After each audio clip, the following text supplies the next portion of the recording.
Olá, semana começando e desde já agradeço a sua companhia e audiência. Quer participar do Câmara Notícia? É só enviar uma mensagem para esse número que está aparecendo aí no seu vídeo. E veja também o que é destaque hoje. Programa Creche para Todos é tema de requerimento protocolado pelo vereador Gustavo Peta. Então é muito importante a gente discutir esse déficit de vagas na educação infantil para superar esse problema que é muito grave na nossa cidade. Embaixador do Estado da Palestina visita a Câmara de Campinas. É uma grande honra de estar com as autoridades, estar com o povo de Campinas. Essa é a minha terceira visita a esta cidade. Esta cidade é cidade irmã. Nas notícias do esporte, a Ponte Preta vence de virada o Coritiba em casa. O Guarani segura o campeão Botafogo no Rio de Janeiro, mas não consegue o acesso. Combustível está pesando no bolso. A gente te dá dicas de como economizar. O Câmara Notícia começa agora. E a gente já abre esta edição com a participação da Mina Abreu, que já está aqui no estúdio, trazendo tudo o que está acontecendo em Campinas e também na nossa região. Boa tarde, Mina. Você começa por onde? Boa tarde, Viviane. Boa tarde, você de casa. Hoje a gente vai começar falando o que aconteceu no fim de semana em relação à imunização das pessoas que moram em Campinas em relação à Covid-19. Olha, foram 2.168 doses de vacina contra a Covid por meio da ação Campinas Vacina Mais. Aquela que a gente falou que é descentralizada, em shoppings, também nos terminais aqui da nossa cidade. A gente lembra que essa ação vem acontecendo para aumentar a cobertura vacinal aqui na cidade de Campinas. E, independente disso, você que tem agendamento, entra lá no site vacina.campinas.gov.br. Inclusive, para aumentar a cobertura vacinal dos adolescentes e jovens, a Secretaria Municipal de Saúde começa agora um movimento de vacinar os alunos das escolas estaduais. Olha, o objetivo, o calendário é organizado de acordo com a disponibilidade dos estabelecimentos que serão atendidos pelos centros de saúde daquela região. Então está sendo agendado, isso vai ser informado aos alunos que talvez não consigam ir até os centros de saúde. Então agora tem essa oportunidade da vacinação direta na escola. De acordo ainda com o Departamento de Vigilância em Saúde, 23 mil alunos da rede estadual com idade a partir de 12 anos estão sem a primeira dose da vacina. Em relação à segunda dose, 14 mil estão com a imunização incompleta. Em Campinas, a cobertura vacinal de primeira dose dos adolescentes entre 12 e 14 anos é de 64,3%. E entre as pessoas de 15 a 17 anos, a cobertura é de 67,1%. Mina, a opção de local para se vacinar é o que não falta, né, hoje na nossa cidade. É só ir lá e procurar um local e se vacinar. Lembrar que é muito importante, a vacina ajuda bastante, né? Ajuda muito, inclusive os pais devem estar atentos. Às vezes, por conta do trabalho, Viviane, eles não conseguem, né, levar os filhos até o local de vacinação, por isso também essa força-tarefa nas escolas estaduais. Bem legal a iniciativa. E falando aí de juventude, hoje tem eleição do Conselho da Juventude, começa hoje? Começou hoje, vai até dia 6 de dezembro, é a eleição do Conselho Municipal da Juventude para o biênio 2022-2023. A votação, olha, é online, exclusiva, através de um formulário que está disponível no site da Prefeitura, que é o www.campinas.sp.gov.br. E aí, quem pode votar? Olha, eleitores para o processo eleitoral, todos os moradores de Campinas com idade igual ou superior a 15 anos. Para o credenciamento, os eleitores devem preencher esse formulário que tem ali, eles vão pedir CPF, a comprovação da identidade, então vai ter que tirar uma fotinha da identidade, também comprovante de endereço, nome do eleitor ou cônjuge no caso de casado, parente de primeiro grau. O eleitor vai ter que mandar então essa foto do rosto segurando o documento de identidade, até para que não haja fraude na eleição. E a gente tem aí a essa oportunidade. Inclusive, fica aqui um chamamento para você que é jovem, tem a partir de 15 anos, o Conselho da Juventude é importante porque ele toma decisões sobre políticas públicas na nossa cidade para você que tem essa idade aí. Então a gente espera que essa eleição até o dia 6 de dezembro, às 23h59, ocorra de forma bem participativa. E Mina, mudar de assunto, a gente está falando aí de jovens, agora vamos falar sobre água, ou melhor, a falta dela. Porque nessa terça-feira a Sanasa vai realizar um serviço de melhoria de oferta e distribuição de água com interligação de redes. Por isso, os bairros Jardim São Pedro, Chácara São Domingos e Parque dos Cisnes ficarão sem água das 8 da manhã às 5 da tarde. E antes da gente encerrar o Notícias da Metrópole, eu vou dar uma última notícia aqui, porque hoje de manhã a assessoria de imprensa da Unicamp enviou uma nota porque a comissão de vestibulares decidiu antecipar a lista de aprovados para a segunda fase, que estava prevista inicialmente para o dia 13 de dezembro. Então, a consulta dos locais de prova poderá ser feita a partir do dia 13. Mas hoje, você que prestou vestibular já consegue saber se foi classificado ou não. No total, 12.938 candidatos estão sendo convocados para a segunda fase. O site é o www.conveste.unicamp.br. Estas, então, foram as notícias da Metrópole. A Mina volta daqui a pouquinho, trazendo as notícias do Legislativo. É rapidinho, hein, Mina? Não saia daí. Até já.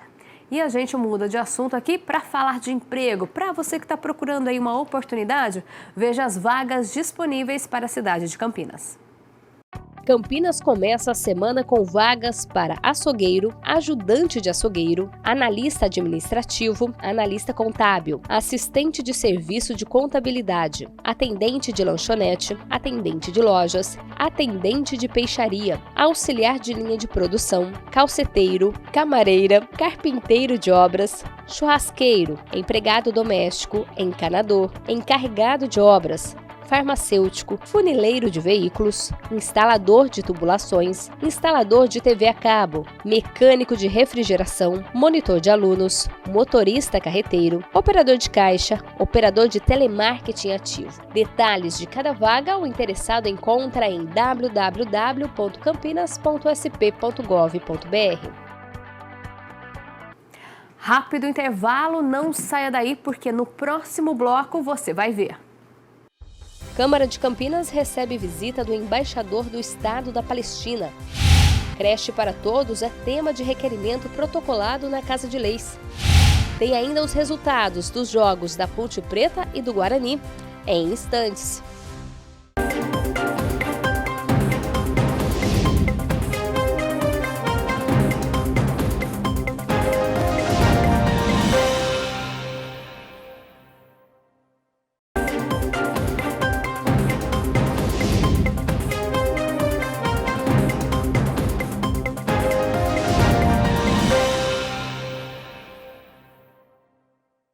Estamos de volta já com as notícias do Legislativo. A Mina já está aqui para começar a falar das ações dos parlamentares, né? Qual que é a primeira que você trouxe para a gente? A gente começa falando de um requerimento protocolado pelo vereador Cecílio Santos, que pede informações sobre estudos para a implantação de um bicicletário no terminal Campo Grande. O vereador justifica a medida.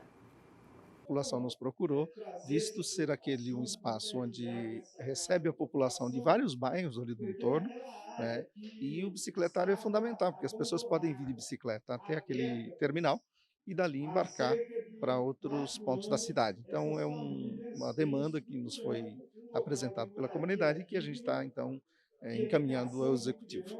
A bicicleta, sem dúvida nenhuma, é um modal importante naquela região. Inclusive, a população pede que se implante mais ciclovias e o terminal precisa integrar, não é, os usuários da bicicleta, porque é um modal em expansão. Não é? Então, é fundamental que tenha esse dispositivo, esse equipamento ali no terminal para possibilitar mais segurança e incorporar essa demanda ao transporte público da nossa cidade. E o vereador Gustavo Peta solicita informações à Prefeitura sobre o programa Creche para Todos, que foi suspenso quando a pandemia foi decretada. A Mariana Meira é quem traz as informações. O programa Creche para Todos é tema do requerimento protocolado pelo vereador Gustavo Peta. Ele quer saber se a ação vai continuar nessa gestão municipal. O programa Creche para Todos foi sancionado pela Prefeitura de Campinas em dezembro de 2019. A meta era ampliar o número de vagas na educação infantil e reduzir a quantidade de crianças com idades entre 0 e 3 anos que estivessem na fila, à espera de uma matrícula nas creches. Ele passou a valer no início de 2020, mas foi logo suspenso devido à pandemia. Esse programa não se viabilizou, ele não gerou nenhuma nova vaga. Então nós queremos saber o que ocorreu, se há uma medida de um novo programa nesse sentido. Então estamos buscando informações do que ocorreu sobre o programa Creche para Todos. No documento, o parlamentar questiona se o programa sofrerá alterações em relação à versão original, caso seja retomado pela atual administração. Pergunta também quais escolas se cadastraram para executar a disponibilidade de vagas, quais são elas e de quais regiões. Quer saber ainda se essas escolas cadastradas estão em dia com suas documentações para a execução do plano e, se não, quais os principais problemas das unidades escolares. Questiona qual a previsão de vagas a serem criadas e qual o início para a execução do programa. E finaliza requerendo o valor total da proposta de execução. No momento em que a pandemia agravou ainda mais as desigualdades educacionais, gerou ainda mais problemas relacionados à educação, muita defasagem educacional. Então é muito importante a gente discutir esse déficit de vagas na educação infantil para superar esse problema que é muito grave na nossa cidade. 2 requerimentos apresentados pelo vereador Rodrigo da Farmadic tratam de regularização fundiária. O de número 1977 requer informações sobre a situação documental e a regularização fundiária do núcleo residencial Parque das Indústrias, no distrito do Ouro Verde. Já o de número 1978 requer as mesmas informações relacionadas ao núcleo residencial Vila Princesa. E o vereador, que acompanha a situação das famílias que moram nesses locais, justifica os 2 requerimentos.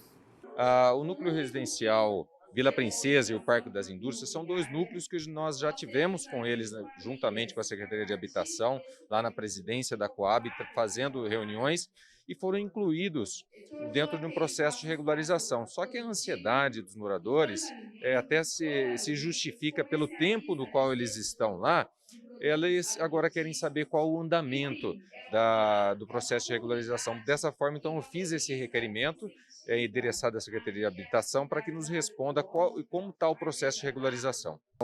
São núcleos já integrados à sociedade, tem alguma infraestrutura já no local, há mais de 20 anos, inclusive. Então, todos eles têm as suas famílias, querem a segurança de ter o direito da sua propriedade lá. Inclusive, o que nós fazemos o questionamento é assim, no momento agora, qual é a situação real, porque o processo de regularização tem diversas etapas, até para dar mais transparência para que os moradores, a população desses 2 bairros, eles saibam qual é a situação de momento da regularização.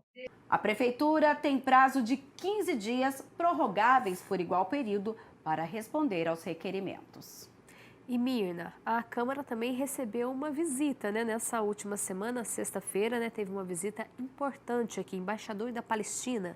É isso mesmo, justamente ali hoje, Viviane, 29 de novembro, é lembrado como Dia Internacional de Solidariedade com o Povo Palestino. Essa é uma data comemorativa instituída pelas Nações Unidas para marcar o aniversário da resolução da Assembleia Geral das Nações Unidas, que aprovou em 1947 o Plano de Partição da Palestina, atualmente sob denominação de Estado da Palestina. E como forma de consolidar a data e fortalecer os laços diplomáticos, a Câmara de Campinas recebeu na última sexta-feira o embaixador do Estado da Palestina no Brasil, Ibrahim Alzeben. O embaixador do Estado da Palestina no Brasil, Ibrahim Alzeben, foi recebido na Câmara de Campinas pelo presidente da casa, o vereador Zé Carlos. A visita foi realizada por iniciativa do vereador e líder de governo Luiz Rossini, que também esteve no encontro.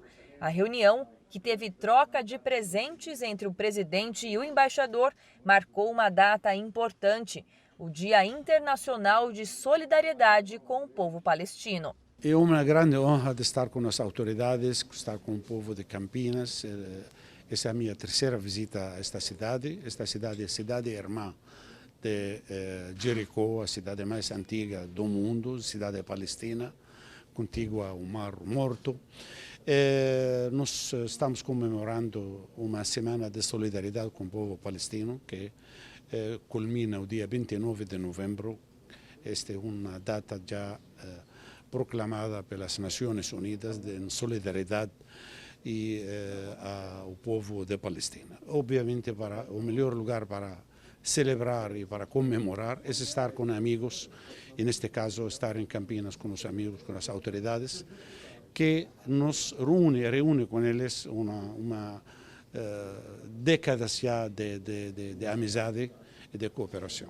Dizer que é importante essa visita do embaixador aqui na nossa cidade, porque nós temos uma lei aqui na casa que a cidade de Campinas é co-irmã, né, da cidade de Jericó.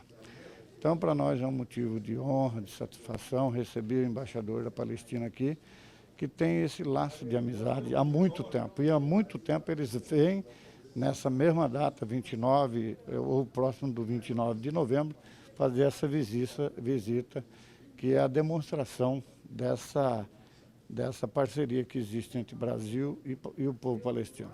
O Brasil, inclusive, é signatário, é um dos países membros da ONU que reconhece o Estado Nacional da Palestina. Então, a presença do embaixador da Palestina aqui em Campinas tem esse significado de reafirmar esses laços de amizade, de solidariedade, e também o reconhecimento, né, da necessidade de fazer com que o Estado da Palestina seja de fato uma nação, né? A gente entende e acompanha ao longo os conflitos, né?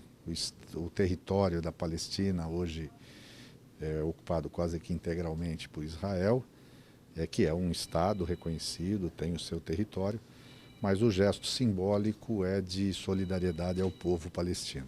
Ibrahim Alzeben é embaixador da Palestina no Brasil há 13 anos e ocupa também o cargo de decano do Conselho dos Embaixadores Árabes aqui no país.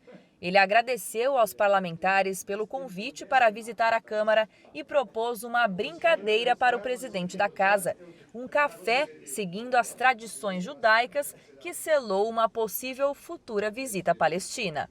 Aquele que vem aqui, por exemplo, fazer um pedido, por exemplo, pedir a mão da noiva, não? Ele entra e não toma o café até que não seja concedido este pedido. O senhor presidente não quis tomar o café até não, digamos, fazer o convite para visitar a Palestina. Está o pedido concedido e estamos honrados de visitar e de receber esta comitiva na Palestina muito em breve, se Deus quiser. Pois é, nós recebemos o convite através desse café, aprendemos aqui algumas tradições da Palestina e fiquei muito grato. Fiquei feliz porque fui convidado em nome do povo da Palestina e também em nome do povo para representar o Brasil na cidade de Campinas. Então isso é importante, né? E me sinto honrado nesse momento de fazer parte desse convite aí que ele fez a nós aqui da cidade de Campinas. E ainda falando sobre o que aconteceu na casa na sexta-feira, teve audiência pública, a de número 48, é isso? Essa audiência pública, ela discutiu um projeto de lei de autoria do Executivo que trata sobre a Guarda Municipal, gratificação, função. E o secretário de Cooperação no assunto de segurança pública participou da audiência e detalhou o projeto. E o projeto de hoje, que contempla o adicional de 5% sobre o salário base dos nossos guardas, eu digo que ele está tão atual porque lá em 2019, quando ele foi concebido e por questões legais não pôde ser votado até hoje, a Lei Complementar 173, né? Nós percorremos diversos caminhos e a Guarda se mostrou importantíssima também na pandemia. Então, esse adicional se justifica ainda hoje, mais por conta de tudo que a Guarda contribuiu durante a pandemia em nossa cidade. A audiência foi comandada pelo vereador da Comissão de Constituição e Legalidade, Rodrigo da Farmadic, que fez um balanço final. Foi importante a presença aqui do secretário Cristiano, da comandante da Guarda Municipal, para que a gente possa esclarecer todos os questionamentos e dúvidas quanto ao projeto que foi proposto, que está tramitando aqui na casa. Nós cumprimos, a Comissão de Constituição e Legalidade cumpriu esse papel.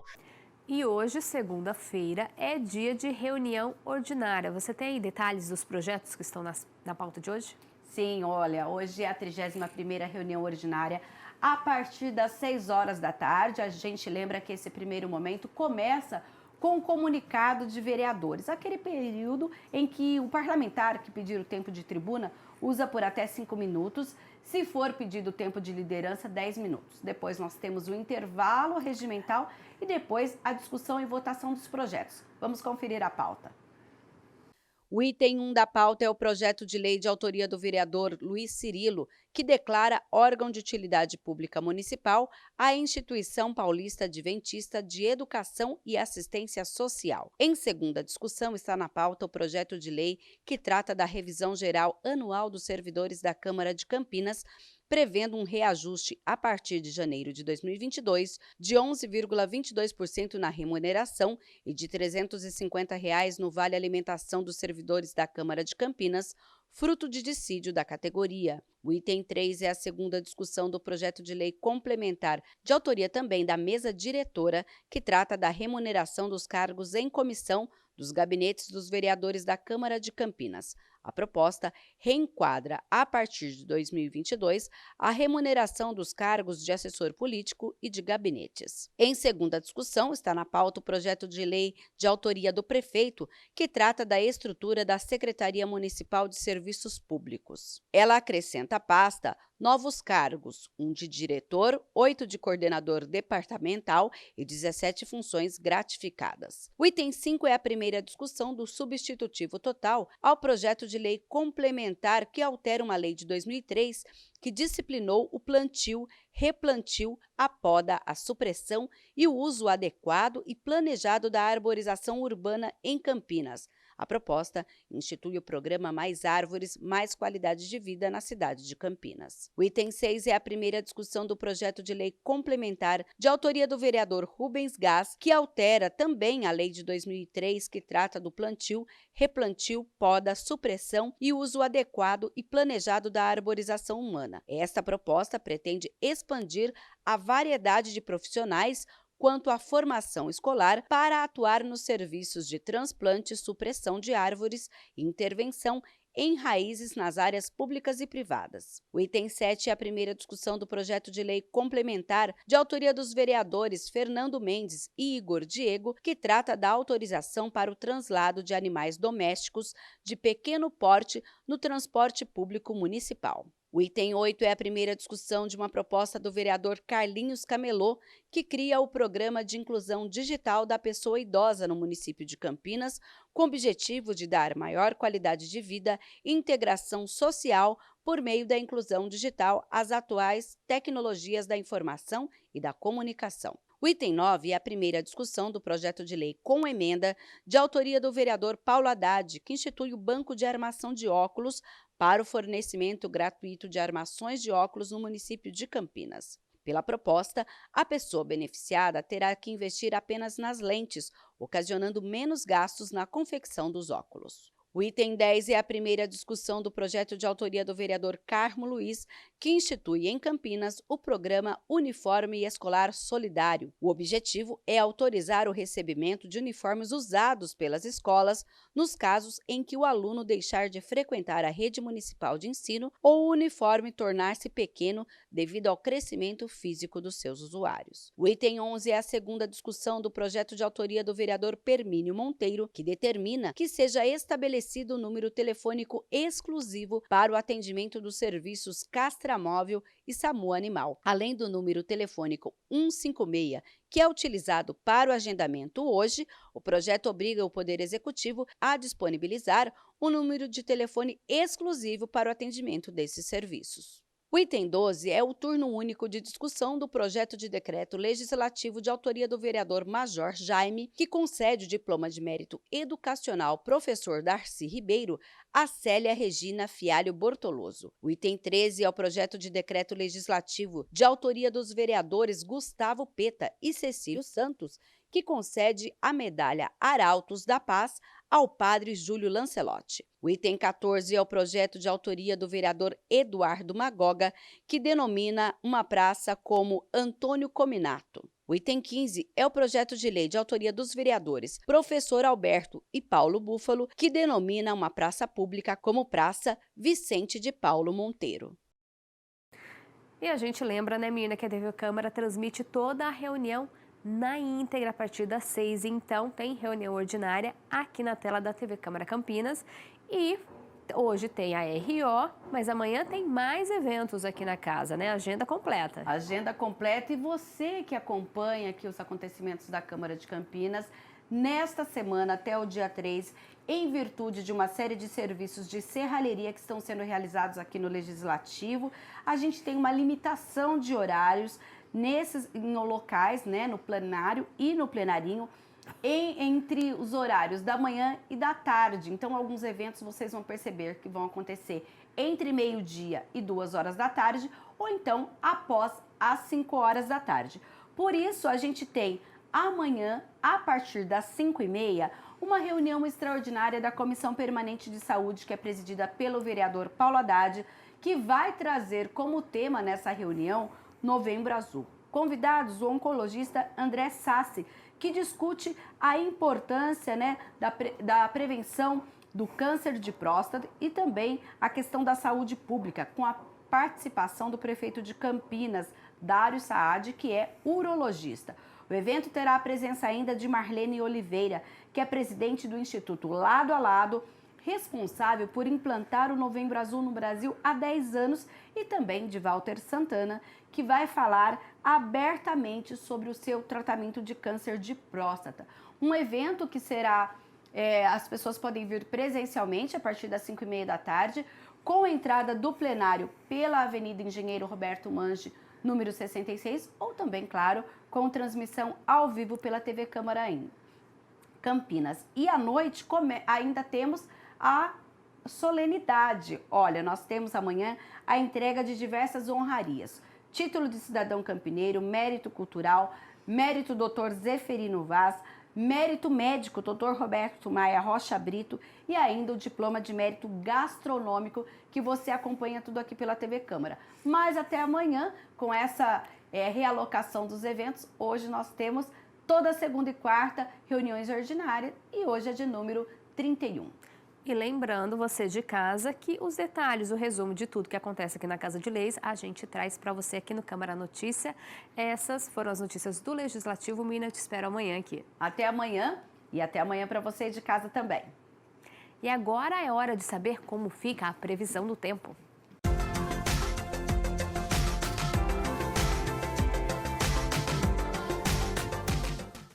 A chuva foi embora e o sol aparece. Vamos conferir então as temperaturas para amanhã. A terça-feira deve ter temperaturas mais amenas. O dia começa com 20 graus e a máxima não passa de 26. O sol aparece e a umidade do ar fica em 79%. Do tempo para o esporte aqui no Câmara Notícia.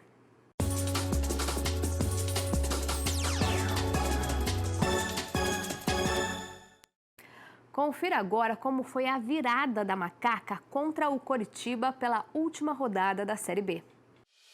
Jogo emocionante na despedida da Ponte na Série B.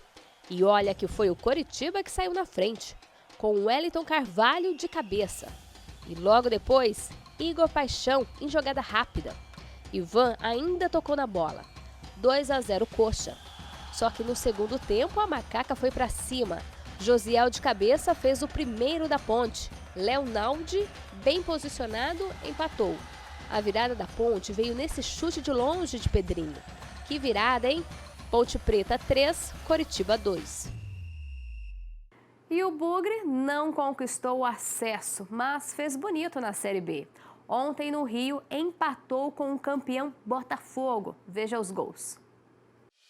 O Guarani chegou na última rodada ainda com chances de subir. O Bugre foi guerreiro no Rio contra o já campeão Botafogo.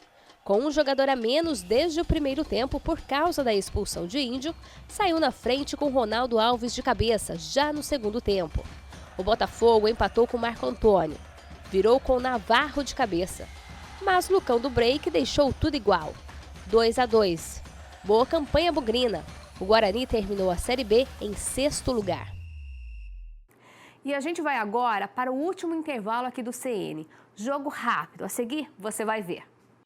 O preço do combustível não para de subir. A gente te dá dicas de como economizar. E você vai saber mais sobre a profissão de intérprete de Libras. A gente volta já já.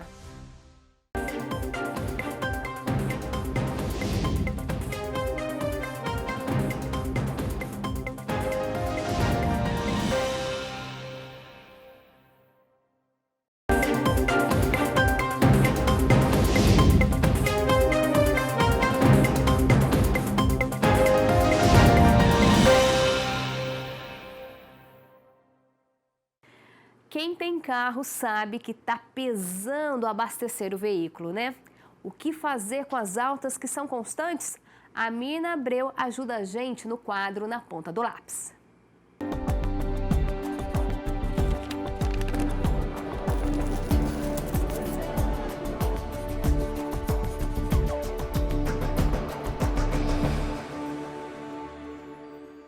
Alta dos combustíveis, todo mundo desesperado, ninguém sabe mais o que faz, se abastece muito, se abastece pouco esperando o preço baixar. Por isso, o Na Ponta do Lápis veio conversar com o professor Eli, que vai nos dar dicas importantes como sobreviver a este momento. Professor, antes de o senhor dar essas dicas, o que está acontecendo no mercado que as pessoas estão vendo que todo dia tem alta no preço dos combustíveis? O petróleo ele é negociado no mercado internacional. Isso significa que ele sofre a oscilação do câmbio, portanto do dólar. Como a gente tem visto o dólar subir, e aí tem diversas razões, a exemplo de fuga de capital, enfim, o que acontece é que com o dólar alto, o preço do combustível também sobe. Mas não é só isso, porque a gente tem a questão dos impostos, e os impostos acabam pesando para o consumidor no final, e o que muita gente não sabe é que quando existe uma pequena alta ou uma pequena queda na variação da gasolina, a gente está falando na gasolina que vai para a refinaria. Da refinaria ainda tem que passar pela distribuidora, tem que passar por uma série de processos até chegar no posto e aí sim chegar lá no carro do consumidor. Só que a essa gasolina ainda a gente precisa adicionar o etanol. E aí o que acontece? Nós estamos com um etanol muito caro, porque se sobe o preço da gasolina, automaticamente vai subir o preço do etanol. E aí os produtores sucroalcooleiros, em vez de mandarem a sua matéria-prima para abastecimento, por exemplo, do açúcar, vai mandar isso para o abastecimento de etanol. Para eles é mais interessante. Resultado, a gente inflaciona os dois mercados, tanto o mercado do açúcar quanto o mercado do combustível. Então, na bomba, a gente acaba não sentindo por esses motivos, além do que, por exemplo, o dono do posto vai acabar pagando, por exemplo, uma energia mais cara. A gente sabe que, em função da seca, a gente está tendo necessariamente que acionar as termoelétricas. O resultado disso é que a energia fica mais cara. Não é só na nossa casa, também no posto de gasolina. O dono do posto de gasolina, ele tem as obrigações trabalhistas, ele tem que pagar, por exemplo, os frentistas, as pessoas que trabalham lá. Nada disso, por exemplo, sofre a oscilação em função do preço da gasolina na ponta. Então, de fato, quando a gente tem uma pequena alta, uma pequena queda, não dá para sentir diretamente no bolso. Agora, com essa alta dos últimos dias, o consumidor não sabe se enche o tanque, se coloca só um pouco e espera baixar o preço. Quais são as dicas, professor? Olha, as expectativas não são das melhores. A gente não consegue enxergar no curto prazo uma redução do dólar. Ainda que isso aconteça, nós aqui no Brasil não temos o hábito de enxergar reduções de preço. Então, o dono do posto, se ele tiver uma pequena queda no valor da matéria-prima, ele vai aumentar a lucratividade, mesmo porque ele não sabe o que vai acontecer lá na frente. Ele não pode correr o risco de reduzir isso para o consumidor e assumir o compromisso das altas salariais, impostos e por aí vai. Então, de fato, aqui no Brasil a gente não enxerga essa redução. Não tem o que fazer. É momento da gente tentar utilizar outros meios, a exemplo da bicicleta. A gente tem que buscar usar mais a tecnologia e evitar sair com um automóvel. E vamos combinar que aqui no Brasil a gente usa muito combustível fóssil. Nós não estamos ainda com infraestrutura preparada para utilizar os veículos movidos à energia. Então, é um bem que a gente faz, inclusive, para o meio ambiente, evitando de sair com os veículos. E se não tiver como, a gente enche o tanque ou a gente coloca um pouquinho para a semana? Qual é a dica? E uma outra coisa também, que apesar de as pessoas discutem, para o carro flex, por exemplo, eu coloco etanol ou eu coloco a gasolina? Qual é a vantagem? Qual é o momento que a gente fala é melhor um ao outro? Esse é o momento em que a gente percebe que as pessoas sem dinheiro costumam ir ao posto de gasolina e pedem para abastecer R$10, R$20, porque as pessoas não conseguem completar o tanque. No entanto, de acordo com as montadoras, é sempre ideal a gente andar com um combustível do tanque cheio até meio tanque. Então, a dica que a gente dá é evitar de esvaziar o tanque inteiro para depois abastecer de novo, gastando uma fortuna. Se a gente puder, chegou no meio tanque, já dá uma abastecida, gastou um pouquinho, volta a abastecer, aí sim faz sentido. O que não dá hoje para fazer é abastecer o tanque inteiro, esperar ele esvaziar todo para depois encher de novo. Agora, que combustível que eu vou utilizar? Eu vou colocar a gasolina ou eu vou colocar o álcool? Aí depende de uma série de fatores. Depende, primeiro, de qual é o consumo do meu veículo para a gasolina e qual é o consumo do meu veículo para o álcool. Segunda coisa, quanto que eu vou utilizar de fato esse automóvel? Quanto eu vou rodar? Quantos quilômetros eu devo rodar? E eu também preciso identificar a diferença de preço lá no posto de gasolina, tanto da gasolina quanto do etanol. Uma conta rápida que a gente faz é que o etanol, geralmente, ele tem 70% da eficiência da gasolina. Então, se ele tiver 30% mais barato, vai de etanol. Se não, vai de gasolina. E nesse momento, infelizmente, a gasolina ainda está compensando mais. Obrigada pelas dicas, professor. E você aí de casa, se puder, coloque a bicicleta na rua ou então tente uma carona solidária para ir, digamos que, dividir aí esse preço da gasolina, esses custos. E a gente fica por aqui. O Na Ponta do Lápis volta na próxima semana com mais dicas. Até lá!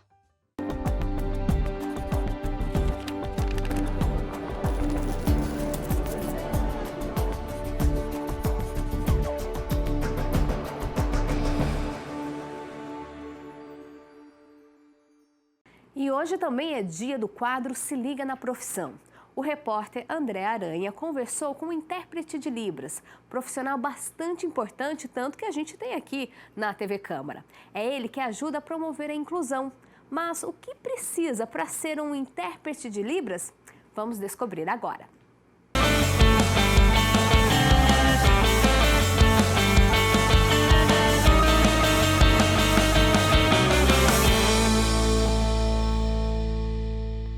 Bom, é o quadro Se Liga na Profissão e olha só que bacana, hoje a gente vai falar sobre tradutor e intérprete de Libras. Então, se liga aí, bora!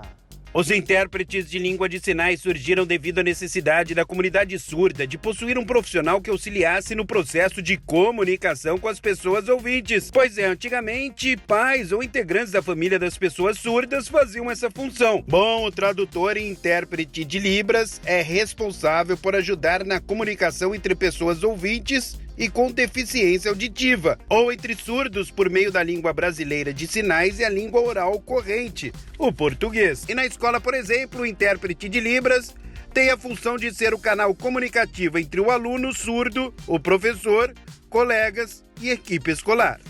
Bom, e para a gente entender um pouquinho mais sobre essa profissão, que é bem bacana, tá crescendo demais, eu estou aqui com a Rafaela Prado, conhecida no meio como Rafinha.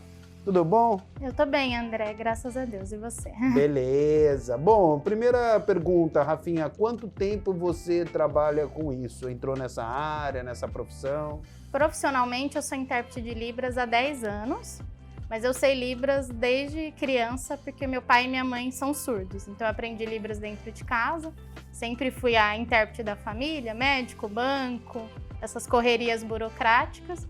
Mas quando eu decidi me tornar profissional na área e comecei a ser remunerada por isso, 10 anos. Bom, você se envolveu então por conta de uma questão familiar, é isso? Sim, por causa dos meus pais, que são surdos profundos. E aí eu comecei a aprender Libras dentro de casa por causa deles, assim como eu aprendi a falar. Ao mesmo tempo eu aprendi Libras e depois isso se tornou minha profissão. Bom, e você estava contando para mim que chegou a fazer uma outra faculdade, Sim. né? Mas que acabou depois, não teve jeito, partindo para essa área de intérprete. É porque não era uma profissão, é uma profissão muito recente, né? A nossa regulamentação, ela é de 2010. Então, é uma profissão que era muito associada ao voluntariado, à ajuda familiar, a um contexto religioso, não era uma profissão mesmo. Então, eu fui para biomedicina, mas tudo que eu ia em entrevista, tudo que as pessoas descobriam que eu sabia Libras, acabava tomando outro rumo. E aí eu falei, não, é isso que eu tenho que fazer, é com isso que eu tenho que trabalhar, eu gosto também. Então, eu decidi me profissionalizar, apesar de já saber Libras por causa dos meus pais, eu precisava me tornar uma profissional. Aí eu fiz uma pós-graduação na área, numa instituição reconhecida pelo MEC, e também fiz uma avaliação promovida pelo MEC, que chama ProLibras, que é tipo uma OAB, só que do intérprete, e aí eu sou certificada pelo ProLibras também. Ô, Rafinha, hoje existe alguma faculdade de tradutor, intérprete de Libras, ou não? É só pós-graduação? Para o pessoal que está em casa, falou, puxa vida, olha a Rafinha falando, me interessei pela área. Existe essa faculdade ou não? Sim, existe. Hoje nós temos o curso de Letras Libras, em várias universidades espalhadas pelo Brasil. O bacharel, né, capacita a pessoa para ser tradutor e intérprete de Libras. E em algumas universidades também tem o curso Tradutor e Intérprete de Libras Bacharel. Tem o Letras Libras e o Tradutor e Intérprete de Libras. Apesar, assim, não é muito, não são todas as faculdades que tem, mas algumas, inclusive federais, por exemplo, São Carlos, que é aqui próximo, tem. O meu mercado hoje em dia, eu disse no início, né, da nossa entrevista que é uma área que hoje a gente percebe, conhece algumas pessoas, é um mercado que tem crescido muito, né? Sim. Qual que é o campo de trabalho, o mercado, enfim? Eu acho que o primeiro boom foi na área da educação, né? Eu acho que foi a primeira luta da comunidade surda, ter intérpretes na área da educação, porque esses surdos não frequentavam as escolas. Então, a área da educação tem muita demanda. Depois vem, hoje, aí, com as lives, com a pandemia, a questão de mídias, né? Então, muitas lives, muita janela de Libras em vídeos, cursos, traduções de seminários, palestras. Também nós temos aí atuação na área empresarial, empresas que, para cumprir a lei de cotas, têm funcionários surdos e precisa da contratação do tradutor e intérprete em cursos de segurança do trabalho, orientações de trabalho. Também temos esfera cultural, teatro, em alguns casos até cinema. Olha só, então realmente é bem amplo, né, o mercado. Tem várias áreas e tem muita demanda, porque são poucos profissionais. Como eu disse, é uma profissão muito nova. Tem gente que nem sabe que é uma profissão, ainda associa ao voluntariado, mas é profissão, é remunerado. E tem bastante demanda, sim. Qual o principal desafio dessa profissão? Quais os principais obstáculos ou as principais dificuldades? Eu falo que o desafio é que você é um mediador de uma comunicação entre uma pessoa surda e uma ouvinte. Seja fazer, né, ouvir e sinalizar para o surdo, ou ver ele sinalizando e fazer uma fala oral do que ele sinalizou para o ouvinte entender. Então você sempre é um mediador dessa comunicação, sempre passa por você. Então tem o desafio de saber bem as duas línguas, né? A pessoa fala, para ser tradutora e intérprete de Libras eu preciso saber Libras.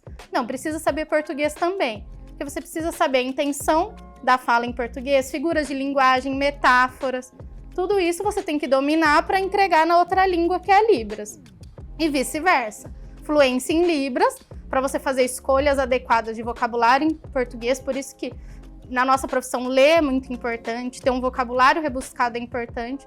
Porque você fala, olha, para esse sinal eu vou escolher tal palavra do português porque vai se adequar perfeitamente. Então, para fazer esse link. Então, eu acho que esse é o desafio, tá sempre atualizado com notícias, com vocabulário. Eu dou um exemplo que antes de 2019 eu nunca tinha escutado falar, muito menos sinalizado, coronavírus. E aí em dezembro já começou, em 2020 veio a pandemia, e simplesmente é um dos sinais que eu mais utilizo hoje em dia. Então você precisa estar sempre atualizado, com certeza. Porque junto com as coisas que acontecem no mundo. Inclusive a gente está numa biblioteca, né? Tem tudo a ver justamente por conta dessa situação que você falou. Sim. Tem que ler muito, estudar muito, né? Eu falo assim, é o profissional que tem que conhecer um pouquinho de cada assunto para não ser pego de surpresa, para falar, nossa, eu nunca ouvi falar sobre isso, não sei como sinalizar isso. Então você precisa entender primeiro no português, tipo, entendi o que significa isso, para conseguir traduzir em outra língua, assim como funciona nas línguas orais. No inglês, no espanhol, no alemão, né, a pessoa tem que dominar bem as duas línguas, e na Libras é a mesma coisa. Tem que estudar muito, né? Tem que estudar. Perfeito. Bom, para a gente finalizar, quais as dicas aí que você deixa para o pessoal que tem interesse em seguir nessa área, nessa profissão? Estudar, ter muito contato com a comunidade surda. Isso é fundamental. Porque para você adquirir fluência em Libras, lógico, cursos são legais, são importantes, mas para pegar aqueles macetes, aquelas gírias, aquela coisa que você fala, nossa, é da comunicação natural da língua, você tem que conviver com surdos, ter contato com a comunidade surda, mas isso não exclui a parte de cursos para você se profissionalizar, conhecer legislação de inclusão, de acessibilidade. Então, contato porque, assim, e estudo. A gente estava até conversando antes da gravação, não é? Porque tem muita gíria também. Você tem que saber também gíria. É time de futebol. Cada time de futebol é algo diferente, no caso. Diferente, tem um sinal. Tem várias coisas da língua, do uso natural, da circulação natural da Libras. E gíria também, tem um sinal específico para uma gíria. E aí, beleza, por exemplo? Como que é aí? Beleza é assim, mas por exemplo, suave, né? Que o pessoal fala, eu suave batendo no microfone. Suave, tipo suave. É uma gíria. Então, por exemplo, eu trabalho hoje no contexto educacional. Eu lido com adolescentes, eles usam muita gíria. Do mesmo jeito que os alunos... Eu fiz essa pergunta, pessoal, justamente porque para você seguir nessa área, logicamente, você tem que abranger diversos públicos, não é? E como a Rafinha disse agora, ela tem muito contato com adolescente e tudo mais. Adolescente fala bastante gíria, é absolutamente normal. Tem uma linguagem totalmente específica, diferenciada. E o intérprete tem que dominar. Tem que dominar. É isso aí, Rafinha. Muito obrigado. Eu que agradeço a oportunidade de o pessoal conhecer um pouquinho mais sobre a nossa profissão. É isso aí. Então já sabe, né, pessoal? Se liga na profissão.